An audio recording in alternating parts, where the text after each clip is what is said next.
In this video, I'm going to talk to you about a step-by-step process that you can do when somebody in your life triggers you. Because what I know to be true is that oftentimes we are dependent on the person that triggered us to soothe us. We want to place the responsibility entirely on them and expect them to come to us, read our minds, and apologize for something they said or did without giving them the opportunity or telling them how we feel. For all of my empaths out there that intuitively feel when somebody else is upset at them, or intuitively know that another person is waiting for us to come apologize for something we did or something that's happening that we should have known about, I'm going to tell you this. It is not your responsibility to fill in the gaps for what other people are missing in telling you. It's not your responsibility to try to play a game to figure it out. You want to be confident enough that the people in your life will come to you when there's a problem and let you know what's upsetting them. So that way that gives you the empowerment and opportunity to communicate that back to them, to apologize, or to fix whatever it is that happened. So the first thing I want to tell you is stop filling in gaps. Stop assuming when people are mad at you, and I want you to switch over to this. I trust that the people in my life will tell me when I have upset them. And with the process I'm going to go into today is going to help you do that whenever you're upset at somebody and when somebody else has triggered you. And by you doing that with them is naturally going to cause them to be able to do that more and more with you as well. It is so normal for us to want to stuff down our triggers and be like, it's okay, I'm not going to talk about it. Something bothered me, but it's not a big deal. I'm not going to talk about it.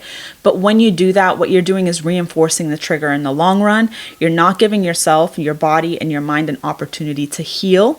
And that over time grows and grows and grows so that the next time this person may do or say the same thing, it's just going to impact you a lot stronger. So it's very, very important that we deal with the triggers head on. And I'm going to teach you how to do that right now. Okay, so how do we work on our triggers? Step number one is to tune in.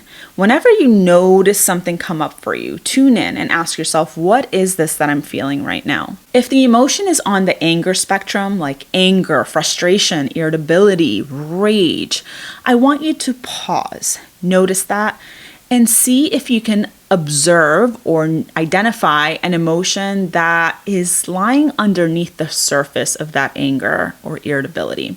Often anger and anything on the anger spectrum is a protective emotion that keeps us safe from feeling a much deeper emotion that is much more vulnerable, like hurt, betrayal, or abandonment. So notice whatever the emotion is that's coming up, even if it's sadness right off the bat. Just notice the emotion and see if you can pinpoint where you're feeling that emotion in your body.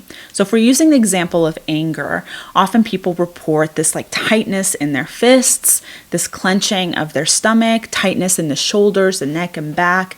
Tune into your own body. What are you noticing with the emotion that's coming up? Notice, don't try to change, don't try to make sense of anything. Just notice the name of the emotion, name the emotion if you have access to it. See if you can find something underneath it and check in with your body. Next step is slow it down. Emotions are fast. They happen very quickly and they can overwhelm us very quickly. So in the second step, try to slow it down. Breathe into it and then ask yourself, what part of me is feeling this emotion? We're all made up of many different parts. It's not all of you that feels a certain way. There are different parts of you that are feeling maybe conflicted emotions. This is true for all of us at any given point. So try to check in with yourself and say, what part of me is feeling this anger, this rage, this sadness? And see if you can connect to that part of you. Oftentimes you'll find that there's this part of you that maybe feels betrayed or hurt or is getting a memory from a past event. See if you can sit down with that part and ask, what about this situation is making you feel so angry? Almost like you're talking to a friend, but really it's something a part within yourself. As you do this a little bit longer, when you ask questions like, what part of this situation really made you feel so angry or made you feel betrayed? You might get answers like, I feel really unsafe when somebody yells at me. I feel really unsafe when somebody talks to me in a certain way. I feel unloved. So you see, those are much vulnerable, deeper emotions than the initial anger or rage or frustration that came up at the top. those emotions were just protecting these more vulnerable, deeper, scarier emotions to feel. And when you slow that process down and you're able to check in with your body and ask yourself, or that part of you, those vulnerable questions, you might get to that root cause, that root emotion that's driving this trigger in the first place. Once you've gotten there, and this takes time and practice, so don't be frustrated at yourself if you don't get there, but if you do get to that core emotion, see if you can identify how old that part of you feels. Often you will identify that that part is a much younger part of you, like a 10-year-old or an 8-year-old, sometimes even a 3 or 2-year-old. So just notice, ask that part of you, how old are you? You can ask that directly, and you might find an answer. And then that will help you link where that trigger initiated. Maybe that part of you is 8 years old and it remembers a time in your life where your parents behaved around you or towards you similarly to what's happening currently in your life. And so when something similar pops up that makes you feel that same exact way, that young part of you is activated and feels unsafe or hurt or betrayed. And that's where that rage comes in to protect that child. Once you've identified that part of you is feeling emotionally triggered from those events in the past, you can try to check in with your body, yourself, or that part, if you have access to it, to see if there's any movement, body activity that it needs to do to let out that frustration, that anger, that sadness, that emotion, whatever it is that they're feeling.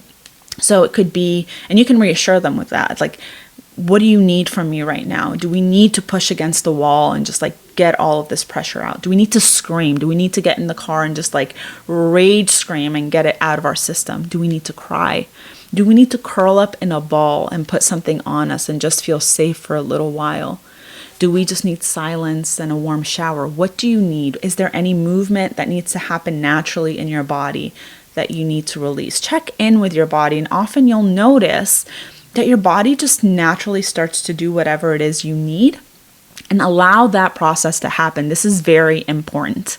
A lot of people skip this step because they feel weird or they feel awkward and they don't want to, move their body in a way that isn't socially acceptable. And I understand that if you're in public, but try to get to like a private place in a room or in your car and just allow whatever processing your body needs to do through movement to just happen naturally. I find that for me, I tend to like want to rock or sway. Sometimes I just want to roll up in a ball, and I cry a lot. So I allow that process to happen. So once you've been able to connect with that part of you, so the next step would be to ask that part of you, what do you need from me to feel safe? What do you need from me to know that you're okay? And oftentimes you'll get something like, I really need to know that I'm not going to stay in an unsafe relationship, an unsafe situation. I'm not going to put myself in a situation where I can't get out of like I was when I was younger. And you can have that conversation with that part in that moment, saying things back to it like, I promise you that I am protecting you.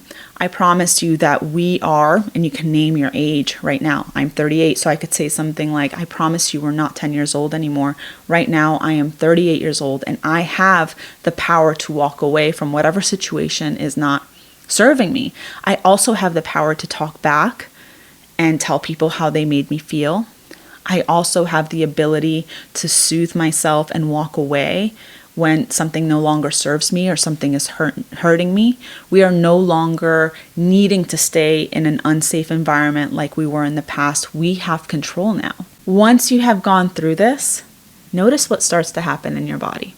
You might find yourself releasing a lot of that tension naturally.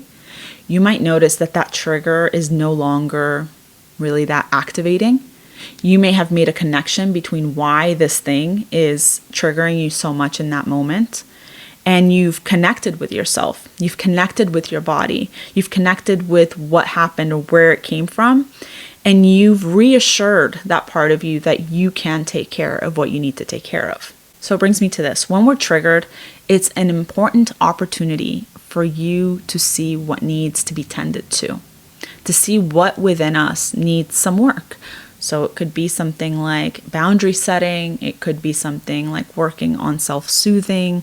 It could be something as just empowering yourself to do more, or to be in a different environment altogether. But our triggers tell us more about ourselves and our needs than they do about other people and their behavior. When we're triggered and we ignore those things, what we're doing is just telling those parts of ourselves that they're not important, which is essentially the same thing that happened to us when we were younger. So that reinforcement makes it so that in the future, if that trigger pops up again, it's going to be that much more intense. Let them talk to you, almost like you're talking to a little child.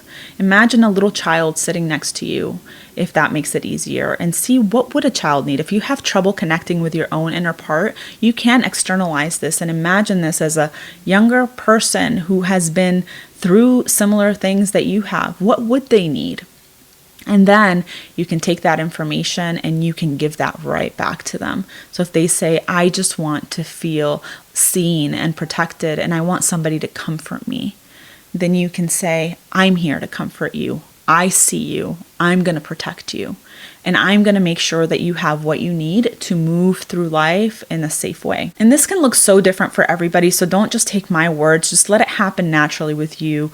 I know it might feel very awkward at first, but I promise you that if you can just let go of that judgment and work through this process, you are going to feel so much better. You're going to feel regulated. You're going to understand yourself better. You're going to have provided yourself the soothing. You're going to have released some of that tension and intensity from your body, which brings me to my last tip, which is if the person that triggered you is somebody that is safe, that isn't abusive or harmful to you, but they did something that triggered you, this is the part where you communicate that to them. Because we never want to communicate things when we're triggered. We want to self-soothe, we want to deal with it, we want to process it, we want to know where it's coming from, and then we can go to the other person and say, I know that this thing happened yesterday and I've kind of processed through it. And I know that that trigger came from me from, my parents used to treat me this way and that in the past meant this. And I know that's not your intention, but it really bothers me when you do this thing. And